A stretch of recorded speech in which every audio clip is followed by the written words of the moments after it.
Misfortunate. If I had to pick one word to describe Kris Dunn's career up through this point, that word would have to be misfortunate. A lot of things that plague him today are due to circumstances that were simply out of his control, but unfortunately he himself just wasn't good enough to overcome them. Prior to the 2016 NBA draft, Kris Dunn was seen as a prospect with a bright future due to his high defensive IQ while also having the physical attributes. This included his vertical, his exceptional quickness, and 6'9" wingspan, which would allow him to become an elite defender in the NBA. He was also my favorite player coming out of this draft class, so I had high hopes for him around this time, and because of that, to this day, I still have a bit of a soft spot for him. The Minnesota Timberwolves were talked about as the best up-and-coming young team in the NBA, led by Karl-Anthony Towns, Zach LaVine, and future MVP in the league, Andrew Wiggins. Yeah, remember when that was a thing? Yeah, that was a trip. But a major reason of why they weren't successful up through that point had to do with their defense, or rather, a lack thereof. Cat, Wiggins, and Zach didn't have a good reputation on defense, and quite frankly, they still don't. So their lack of a serious defensive presence, as well as a point guard that lined up with their timeline, became their biggest need. And this made Kris Dunn the absolute perfect choice for Minnesota to take at number 5. I was so excited to see the Wolves play the most out of any other team in the league for the 2016-17 season. To me, they truly seemed like they were going to be a dynasty in the coming years, of which the only comparable situation that comes to my mind would be the Oklahoma City Thunder. Enter Tom Thibodeau. Now, Tibbs, prior to being hired as the head coach and GM of the Wolves, had a pretty good reputation after riding the success of the 08 Celtics and the early 2010s Bulls. And though we know now what he really is, back then we truly had no clue what madness was about to ensue. Despite the fact that Tibbs explicitly made the choice to draft Dunn for his defense and perceived high potential that would fit perfectly with their core, he still opted to play Ricky Rubio instead. Now, one thing you need to know about me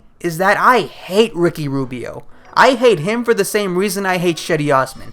They're both these international players that were hyped up to be the next best thing with really no basis around it and clearly would never live up to it. And spoilers, they still haven't. And regardless, this decision to play Rubio over Dunn was very clearly the wrong decision. Now, I'm not saying you had to play Dunn 32 minutes a game right off the bat, but going the exact opposite direction by only playing him 17 minutes a game while restricting him to a usage rate of only 14.2% was just a very clear and bold message that Tibbs simply didn't trust him. And Dunn would even elaborate on this later by saying, "Last year, I couldn't tell you what position.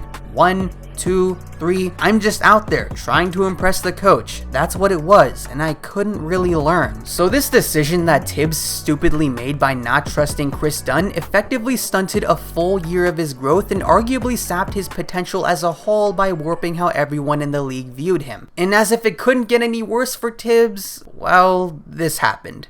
All right, but look, it's never easy when you start over. You got to trade your best asset. There, that you were loud, emotional, passionate. Oh, seems I found the town's crier. This has been some time in the making between Tom Thibodeau and ownership, Glenn Taylor.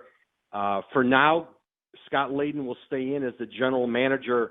Now, he reported to Tom Thibodeau. He was president and coach.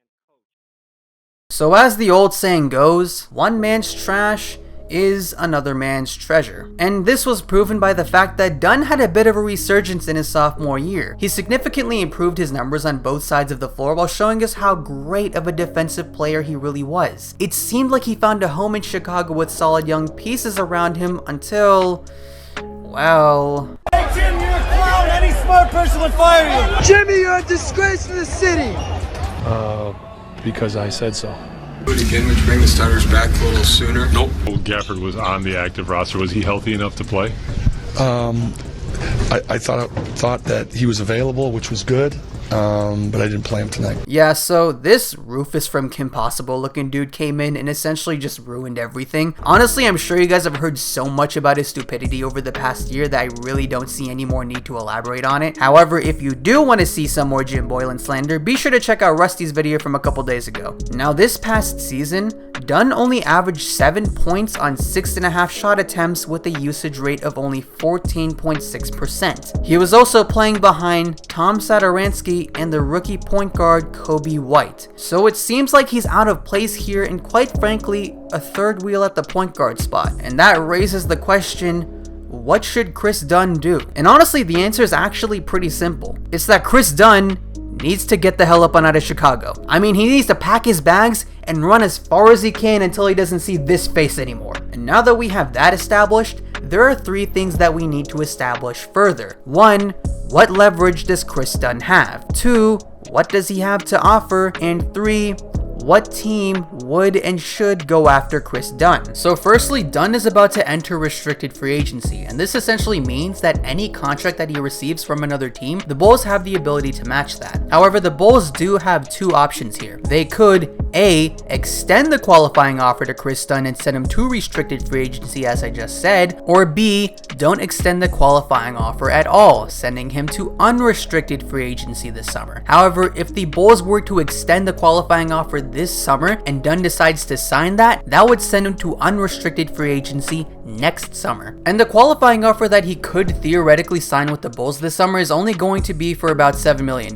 But as I outlined before, the Bulls already have Coby White and Sato at their point guard spots, so it's possible that they either decide not matching any deal Kris Dunn would get from a team, or just not extend the qualifying offer at all and send him straight to unrestricted free agency this summer. And if that happens, I can definitely see him taking a cheap 1-year deal to essentially prove himself. Secondly, what does he have to offer? So Kris Dunn on the offensive end, to be quite frank, isn't all that great. You could attribute this to the fact of never having a good coach that would help him develop into a good offensive player, or even saying that it's because of his injuries, but at some point, you've also got to have some accountability. However, his defense is the polar opposite. Honestly, his defense is just outstanding, and I don't think that word does it justice. This past season, he had a steal percentage of 3.8%, which ranks first. He averaged 2 steals a game and had a defensive box plus minus of 3.1, both of which rank second in the NBA, and has a defensive rating of 106, which is better than notable defenders such as Kyle Lowry, Jimmy Butler,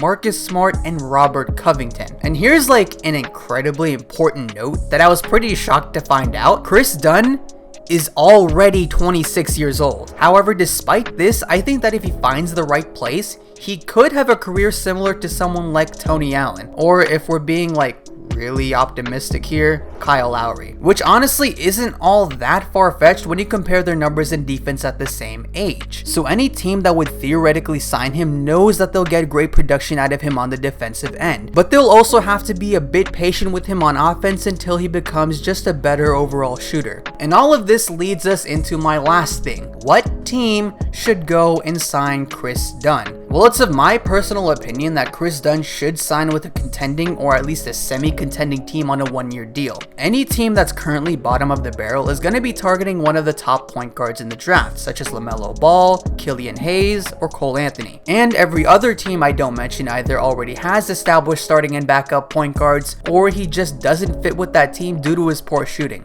So the first team I have here is the Los Angeles Clippers. I have a couple of reasons for this. It's not certain as to what's going to happen with Montrez and Marcus Morris's free agency this summer, and also because prior to the trade deadline, the Clippers actually had interest in acquiring Kris Dunn. As you all know, this is one of the best defensive teams in the NBA with a lot of offensive weapons, so Dunn would fit in perfectly to replace Reggie Jackson and find himself playing pivotal minutes. And next up we have the Houston Rockets. Now the Rockets currently don't have a backup point guard unless if you're counting Austin Rivers, which quite frankly I don't. So firstly, he'll fit in perfectly in terms of size since Houston is rolling with the whole super small ball lineup. And in addition, his length and speed are going to contribute heavily to this. And as I stated previously, his defense can come up big for this team and take the defensive load off of James Harden a lot when Russell Westbrook is on the bench. He's not going to be expected to create his own shot, so if he can learn to just stand in a spot, catch the ball, and make a shot from time to time, I don't think there's going to be an issue. Now, the final team I have for you today that has the most reciprocal need for Kris Dunn is the Boston Celtics. Now, is this a bit of a homer pick? Kinda. But it's also because the Celtics could really use Kris Dunn out of anyone in the NBA. Do you know who the Boston Celtics backup point guard is? It's Brad Wanamaker. He's only a decent defender at best, and quite frankly, a shot chucker at times. Kris Dunn, however, as we've already outlined, is an outstanding defender, and with his style of play, I could definitely see Danny Ainge being interested since this is the type of player he's shown to like. The Celtics bench unit also, to be quite honest, ain't all that hot. So the most important part of this is that what does Kris Dunn gain from signing with the Boston Celtics? This is the team that he could play the biggest role with while going after a championship. He'll be playing really important minutes in a theoretical deep playoff run while being relied a lot on the defensive end. So his role is going to be increased drastically than what he's seen in the past few years. From my perspective, this is a very low risk, high reward move for both sides. And with the Celtics playing a role with revitalizing career when it comes to multiple players in the past few years, I think Kris Dunn could see a similar thing happen with him, and he could finally live up to some of that hype he had back in 2016. And hell, who knows? Maybe he actually is the next Kyle Lowry. Although not with thank you, Rusty. Very cool. Anyways, Danny Ainge, please go and sign Kris Dunn so I don't have to see any more Wanamaker bricks. And to Kris Dunn, please sign with the Boston Celtics and revitalize your career. And that's all I've got for you guys today. Let me know what you guys think of this video, and I'll see you guys next week.